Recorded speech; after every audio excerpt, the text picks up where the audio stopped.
बऱ्याच दिवसांपासून आपल्या तिन्ही पक्षाचे आणि सोबत जे आणखी मित्र पक्ष आहेत यांच्या प्रमुख पदाधिकाऱ्यांची एकत्र बैठक घेण्याचं एक ठरत होतं, मुहूर्त लागत नव्हता. आज तो योग जुळून आला. चांगला मुहूर्त आहे. कालच स्वातंत्र्य दिन आपण साजरा केलेला आहे आणि आजपासून पुढच्या लढाईची सुरुवात आपण करतो आहोत. येता येता बातमी आहे मी पाहिली, निवडणूक आयोग आज पत्रकार परिषद घेते. माझं तर मत आहे त्यांनी आज महाराष्ट्राची निवडणूकच जाहीर करून टाकावी. आमची तयारी आहे. तयारी आहे. बोलायला खूप सोपं आहे, पण वाटते तेवढी लढाई काही सोपी नाहीये. आपण लोकसभा तर शत्रूला पाणी पाजलंच आहे. मी राजकीय शत्रू म्हणतोय. लोकसभेची निवडणूक ही संविधानाच्या रक्षणाची लढाई होती, लोकशाहीच्या रक्षणाची लढाई होती. जरा खाली बसून घ्या ना कॅमेरावाले. राहू दे, त्यांना पण राहू द्या, कारण त्यांच्यामुळे आपण संपूर्ण महाराष्ट्रात आणि देशभरात आपले विचार पोहोचवतो आहोत. ठीक आहे, जरा बसून घ्या. आताची लढाई आहे ही महाराष्ट्र धर्म रक्षणाची आहे. महाराष्ट्राची अस्मिता, महाराष्ट्राची संस्कृती आणि महाराष्ट्राचा स्वाभिमान जपण्याची ही लढाई आहे. जे महाराष्ट्र लुटायला आलेले आहेत, मध्ये मी माझ्या कार्यकर्त्यांसमोर बोललो होतो की लढाई लढायची तर कशी लढायची, अशी जिद्द पाहिजे. एक तर तू राहशील ना तर मी राहीन, या जिद्दीने लढाई लढली पाहिजे. फक्त हे तू राहशील किंवा मी राहीन हे आपल्या तिघात किंवा आपल्या मित्रपक्षात नको. नाहीतर काँग्रेस राष्ट्रवादीला बोलते, राष्ट्रवादी आम्हाला बोलते, आम्ही आणखीन कोणाला बोलते. एक तर तू राहशील ना तर मी राहीन. नाही, आपण मिळून जे महाराष्ट्र लुटायला आले त्यांना आपण विचारतोय प्रश्न आणि त्यांना सांगतोय की एक तर तू राहशील ना तर मी राहीन. होऊन जाऊ दे.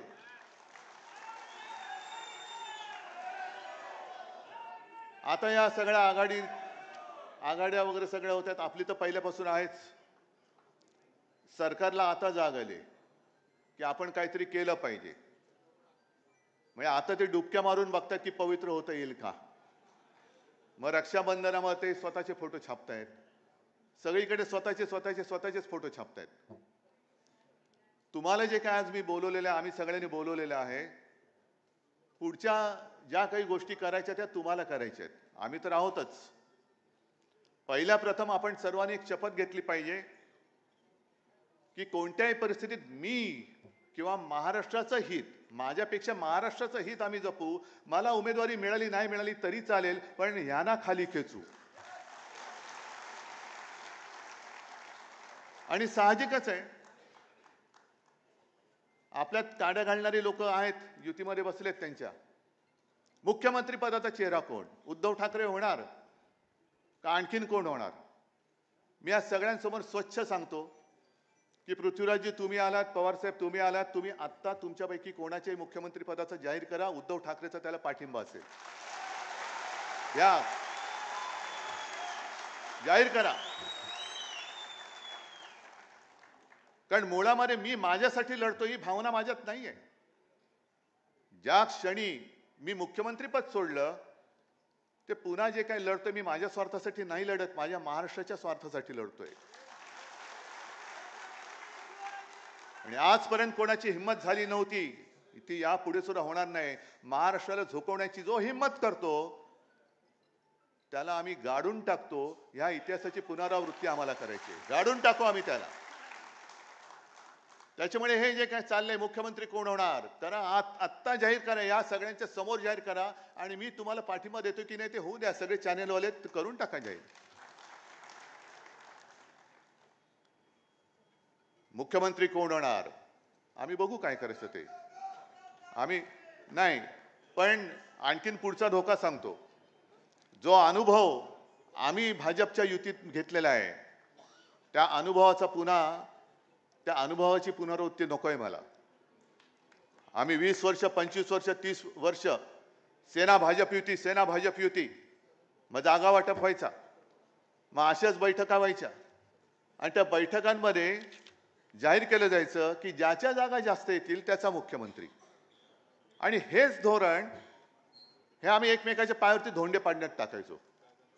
कारण तुझ्या जास्त जागा आल्या तर तुझा मुख्यमंत्री होईल, मग तुझी जागा मी पाडणार, माझी जागा तू पाडणार, तो आपली जागा तो पाडणार. म्हणजे पाडापाडीच्या राजकारणामध्ये युतीला काय महत्व राहिलं? ज्याच्या जागा जास्त होतील नाही, आधी ठरवा आणि चला पुढे.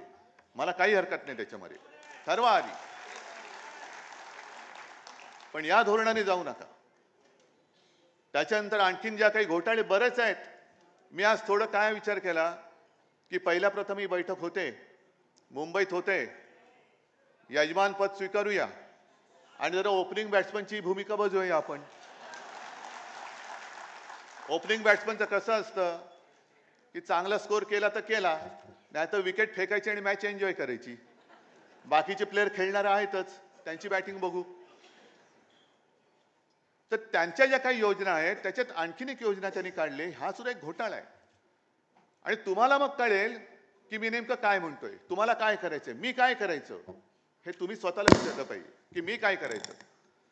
त्यांनी आणखीन एक जी काही घोषणा केलेली आहे, 50,000 दूत आले ना तुमच्या कानावर, काय योजना दूत, म्हणजे सरकारच्या योजना या घरोघरी पोहोचवण्यासाठी 50,000 दूत हे यांचेच चेले चपाटे असतात. 50,000 दूतांना 10,000 रुपये पर मंथ, म्हणजे लाडक्या बहिणीला 1,500 रुपये. आणि यांना पोचवायचं नाही, ते आपल्याला पोचवायचं, पण यांच्या योजना पोचवणाऱ्याला 10,000 रुपये. मग त्या दूतांची खोटी नावं दिली जातील, त्याच्यातनं पैसा ओरबाडला जाईल. आणि हा सगळा घोळ जो आहे, हा सगळा जो गोंधळ आहे, हा पुढे चालू ठेवायचा. ज्याप्रमाणे लोकसभेच्या निवडणुकीत मोदी रथ, मोदी सरकार गावागावात अडवले. मोदी सरकार की भारत सरकार? आम्हाला भारत सरकार पाहिजे, मोदी सरकार नकोय, आज सुद्धा नकोय. आणि हा जो काय पैसा आहे तो यांच्या खिशातला नाहीये, हा जनतेचा पैसा आहे. आणि त्या जनतेच्या पैशाची लूट तुम्ही तुमच्या घोटाळेबाज योजनांची जाहिरातबाजी करण्यामध्ये करता आहात. हा घोटाळा आहे. मग ते दूत म्हणून जर का पैसे देऊन गावात फिरणार असतील तर तुम्ही जे सगळे बसलेले आहात ते कोण आहात तुम्ही? तुम्ही आपल्या महाविकास आघाडीचे दूत बनू शकत नाही. गावागावामध्ये जाऊन आपण केलेली चांगली कामं, 2.5 वर्षामध्ये जी आपण चांगली कामं केली ती सुद्धा लोकांना सांगितली पाहिजे. मग करोनातलं काम असेल, शिवभोजन असेल, शेतकऱ्यांची कर्जमुक्ती असेल, अनेक गोष्टी तुम्हाला माहिती आहेत सगळ्या. या सगळ्या गोष्टी जसं ते एक थापेबाजी करणार आहेत, अहो आम्हाला तर 2.5 वर्ष आम्ही भोगली, त्याच्यानंतर आता 2.5 वर्ष तुम्हीच बसलात तिकडे. मग 2.5 वर्षामध्ये जे काय केलं ते खरं खोटं सरकार म्हणून हे सांगतात काही, जनता म्हणून सांगेल तुम्ही काय केलं होतं आणि आम्ही काय केलं होतं. आणि म्हणून मी शिवसैनिकांना एक मागे कार्यक्रम दिला होता. जसं 2014 साली चाय पे चर्चा ही जी काय मोदींनी एक वापरली होती टूम, माझं म्हणणं आहे की आता होऊन जाऊ दे चर्चा, होऊन जाऊ दे चर्चा. तुम्ही काय केलं आणि आम्ही काय केलं. नुसतं तू नालायक आहेस म्हणून मी लायक होत नाही, आम्ही काय केलंय हे सुद्धा त्यांना सांगावं लागेल. आणि निवडणूक लांबवण्याचा जो काय त्यांचा जो खटाटोप चाललाय, महापालिका निवडणुका घेतच नाहीयेत. विधानसभा सुद्धा आता म्हणतायत की एखाद महिना पुढे ढकलतील. हे कशासाठी? तर आपण केलेली कामं ही लोकांना विसरायला लावायची. आपण जे काय करोनामध्ये काम केलं, आपण जे काय सगळं शिवभोजन आता चालू आहे की नाही कल्पना नाही, पण 10 रुपयामध्ये आणि करोना काळामध्ये 5 रुपयात शिवभोजन गरिबांना आपण दिलं, करून दाखवलं आपण. पण ते विसरायला लावायचं आणि स्वतःच्या न केलेल्या योजना या थापा मारायच्या त्याच्यात. आता तर अशी माहिती मिळते की घोषणा केल्यात, लाडकी बहीण पैसे कुठून आणायचे. न्यायालय त्यांना फटकारतंय की इकडे नुकसान भरपाई द्यायला पैसे नाहीत, लाडक्या बहिणीची योजना आम्ही थांबवू का. आणि मग सगळेच मुख्यमंत्री उपमुख्यमंत्री कोणाचं काय, कोणाचा पायपूस कोणामध्ये नाही, चिडचिड चालले. अनेक जे IAS ऑफिसर आहेत ते मला सांगते की साहेब लवकर या, तुम्ही लवकर या. म्हणजे यांची जी काही दडपशाही चाललेली आहे, दमदाटी चाललेली आहे. आणि आपले मिंदे सांगतात की मी चांगलं सांगतोय तोपर्यंत ऐका, नाही तर दुसरं रूप दाखवावं लागेल. अरे तुमचं रूप दुसरं काय आहे हे सुद्धा लोकांमध्ये पोहोचवण्याचं काम परत तुमचं आहे. बरोबर तुम्ही मुद्द्याला हात घातलात. कारण यांचं खरं रूप जे आहे गद्दार. सरकार पाडायला 50 खोके, लाडक्या बहिणीला 1500 रुपये, आणि मोदींनी म्हटलं होतं 15 लाख तुमच्या अकाउंटमध्ये येतील, तर 15 लाखाचे 1500 का झाले? 15 लाख का झाले?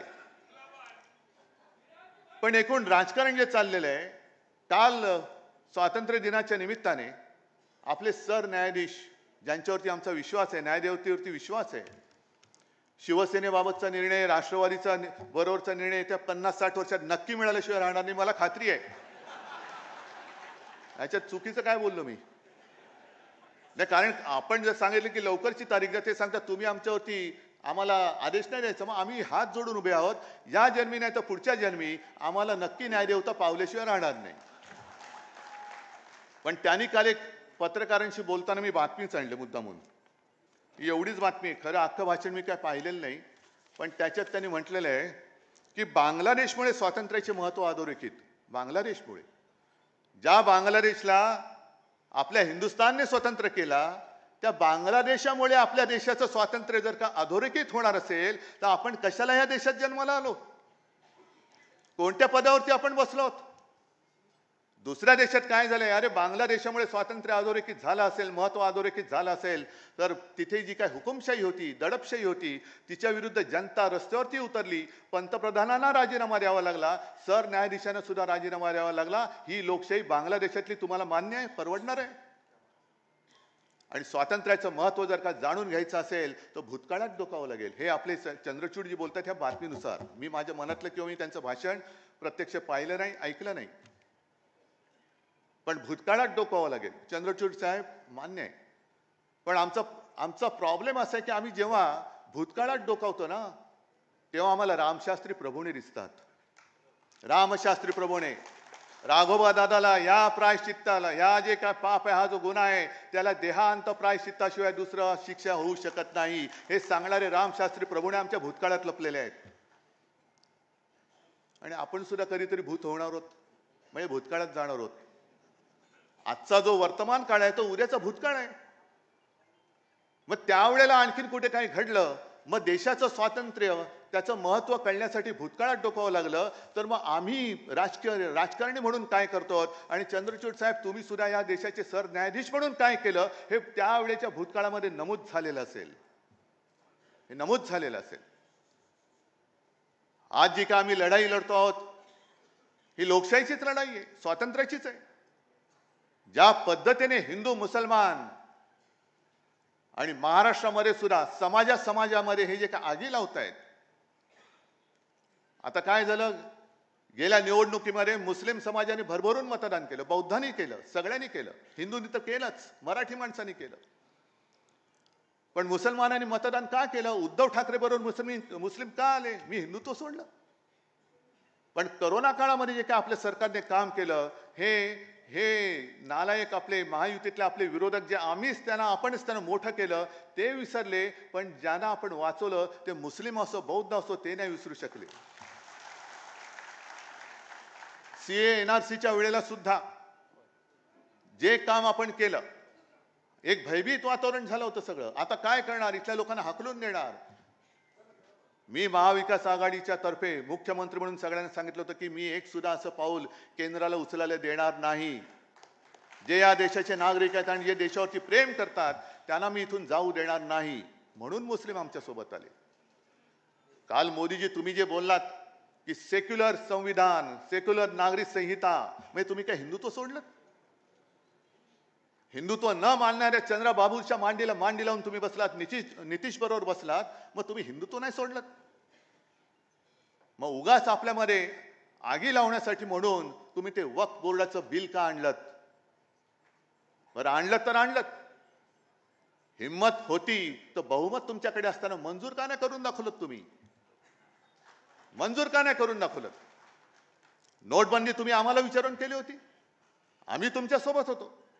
पण सगळे मंत्री, कॅबिनेट मंत्री असं म्हटलं जातं की त्यांना लॉक करून मोदी बाबा एकटे टीव्हीवरती गेले आणि आज रात 12 बजे, लोकांना वाटलं 12 बजे काय होणार देव जाणे, नोटबंदी.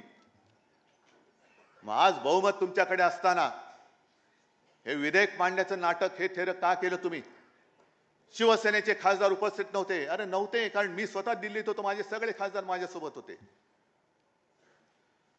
आणि त्या बिलावरती चर्चा करण्याचं जर ठरवलं असतं तर माझे जे खासदार आहेत ते येऊन बोलले असते काय बोलायचे असते ते. पण तुम्ही वक्फ बोर्डाची जमीन जर ढापून तुमच्या उद्योगपतींच्या घशात घालणार असाल, जसं तुम्ही आमच्या हिंदू संस्थानांच्या मंदिराच्या जमिनी लाटताय, लुटतायत आणि तुमच्या लाडक्या कॉन्ट्रॅक्टरला देत आहात. महाराष्ट्रामध्ये सुद्धा देवाची, संस्थानाची, मंदिराची जमीन किती राजकारण्यांनी ढापले त्याची यादी काढा. मराठवाड्यामध्ये किती ढापलेली आहे, बीडमध्ये किती केलेली आहे. लावा ना एकदा तो काय प्रश्न आहे तो धसाच लावा. कोणी केले ती जमीन ढापले?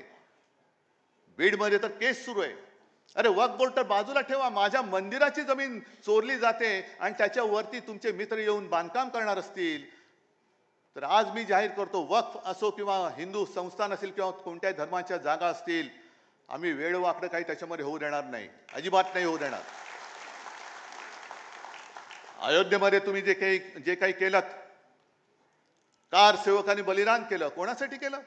लोढासाठी केलं, अदानीसाठी केलं, रामदेव बाबासाठी केलं, श्री श्री रविशंकरसाठी केलं. कितीतरी लाखो कारसेवक तिकडे गेले, बलिदान झालं त्यांचं, मार खाल्ला, काही अपंग झाले आणि मग राम मंदिर उभं राहिलं. एक तर तुम्ही बांधलं ते सुद्धा गळतं. आमच्या हातामध्ये घंटा. आणि अयोध्येमधली जमीन कोणत्या दराने त्या ट्रस्टने विकत घेतली आणि त्याच्यावरती ती कोणाला दिली ह्याच्यावरती सुद्धा जेपीसी लावा. हा विषय फक्त वक्फ बोर्डचा नाहीये, हा माझ्या मंदिरांचा सुद्धा आहे. आमचे शंकराचार्य जे बोलतात की केदारनाथ मधलं 200-250 किलो सोनं गायब झालं, लावा त्याची सुद्धा चौकशी लावा. त्या तिकडे कोणी चोरलं आणि पितळ्याचं कोणी तिकडे मुलामा दिला हे सुद्धा पितळ उघडं पडलंच पाहिजे. पण सगळं चांगलं चाललेलं आहे आणि आता भाजपचं काय खरं नाही, कारण मोदींची गॅरंटी चालत नाही म्हटल्यानंतर तुम्ही उद्धव ठाकरेला जर का अडचणीत आणण्यासाठी हे प्रश्न विचारत असाल तर इथली जनता काही ही दूधखुळी नाहीये की तुम्ही म्हणाल ते ऐकाल. म्हणून माझं म्हणणे की आजच निवडणुका घेऊन दाखवा, तुम्ही आजच घेऊन दाखवा. आणि मग जसं वक्फ बोर्डाचं तुम्ही बिल आणलं, मी आज जाहीर त्यांना प्रश्न विचारतोय, महाराष्ट्रामध्ये तुम्ही समाजामध्ये जी काही आग लावलेली आहात, मराठा, ओबीसी, धनगर, मी तर स्वच्छ भूमिका मांडलेली आहे, मला वाटतं पवार साहेब तुम्ही सुद्धा मांडलेली आहे, काँग्रेसने सुद्धा मांडलेली आहे. मर्यादा वाढवण्याचा हक्क, अधिकार हा राज्य सरकारला नाही आहे. बिहारने वाढवलेली मर्यादा ही कोर्टाने उडवून लावली. हा अधिकार जो आहे तो फक्त आणि फक्त लोकसभेचा आहे. अन्यथा राष्ट्रपती हे करू शकतात. सर्वोच्च न्यायालयाचा अहवाल घेऊन, त्यांचा सल्ला घेऊन आरक्षणाची मर्यादा वाढवू शकतात. बरोबर ना पृथ्वीराजजी?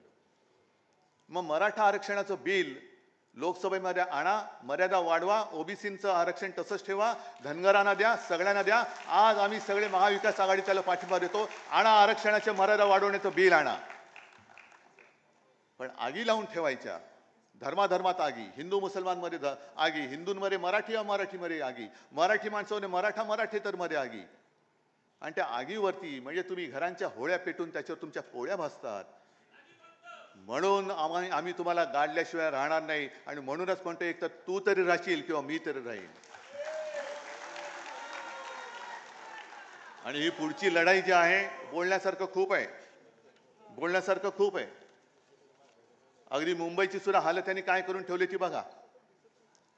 मला कल्पना आहे इकडे महाराष्ट्रातनं सगळे लोक आलेत, पण मुंबईकर जे आलेत, मुंबईमध्ये बेसुमार जे काय खोदकाम चाललेले, मेट्रो मेट्रो मेट्रो आणि दुसरं बिल्डिंग. मग बातम्या ज्या येतात, धरणं भरली तरी मुंबईकरांची तहान का भागत नाही? कारण तुम्ही खोरून ठेवलंय सगळं. काही ठिकाणी गटाराचं पाणी पिण्याच्या पाण्यामध्ये मिक्स होतंय. अनेक मुंबईकरांना पोटाचे विकार होत आहेत. कोण जबाबदार? कोण आहे? कोण जबाबदार आहे? कारण मुंबईला यांनी कधी शहर म्हणून बघितलंच नाही, मुंबईकरांना कधी आपलं मानलंच नाही. सोन्याची कोंबडी अंड देणार ही कोंबडी म्हणून जर का मोदी आणि शहा बघत असतील, आणि स्वतः जरी शाकाहारी असले तरी सोन्याचं अंड देणारी कोंबडी जर तुम्ही कापणार असाल तर मुंबईकर तुमची काय हालत करेल ते त्या निवडणुकीत कळेल, या निवडणुकीत कळेल. म्हणून एकच हात जोडून नम्र विनंती, की लोकसभा निवडणूक आपण महाराष्ट्राने देशाला दिशा नक्की दाखवलेली आहे. आता ती दाखवलेली दिशा ही पुढे कायम ठेवण्यासाठी ही निवडणूक आपल्याला जिंकणं अत्यंत महत्त्वाचं आहे, अत्यंत महत्त्वाचं आहे. मगाशी नाना तुम्ही नव्हतात, मी बोललो की मुख्यमंत्री कोण होणार. आज काँग्रेसने चेहरा जाहीर करावा, पवार साहेबांनी करावा, मी त्याला पाठिंबा सगळ्यांच्या समोर द्यायला तयार आहे. फक्त जागेवरनं मारामाऱ्या करू नका, जागेवरनं मारामाऱ्या करू नका. एखादी जागा वाटपामध्ये काँग्रेसकडे गेली म्हणून शिवसेना आणि राष्ट्रवादीने काम करायचं नाही असं करायचं नाही. शिवसेनेकडे आली राष्ट्रवादी आणि काँग्रेसने काम करायचं नाही असं नाही. राष्ट्रवादीने दिली तरी सगळ्यांनी काम केलं पाहिजे, तरी केलं पाहिजे. अरे एकजूट, नुसती वज्रमूठ शब्दात असता कामा नये, वज्रमूठ ही कामात दिसली पाहिजे. आणखीन दुसरी अत्यंत महत्वाची गोष्ट म्हणजे शिवसेना. होय, मी शिवसेनाच म्हणतो, कारण ते तोतई आहेत, ते चोर आहेत. त्या चोरांच्या हातात मी शिवसेना ठेवणार नाही. भले माझं धनुष्यबाण त्यांनी चोरलं असेल तरी पुन्हा एकदा सांगतो, त्यांच्या बुडाला आग लावण्यासाठी मी मशाल घेतलेली आहे.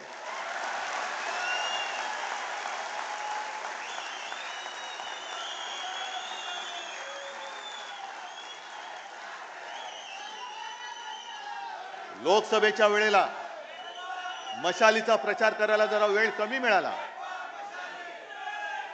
त्याच्यानंतर पवार साहेबांचा सुद्धा पक्ष चोरला, चिन्ह चोरलं, तरी सुद्धा आपण यश मिळवलं.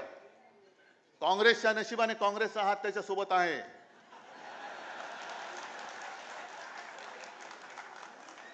त्याच्यामुळे काँग्रेसचा हात, शिवसेनेची मशाल आणि पवार साहेबांचा तुतारी वाजवणारा मावळा हा गावागावामध्ये पोचवा, घराघरामध्ये पोचवा आणि हातामध्ये मशाल घेऊन यांच्या बुडाला आग लावून विजयाची तुतारी फुंका. जय हिंद, जय महाराष्ट्र.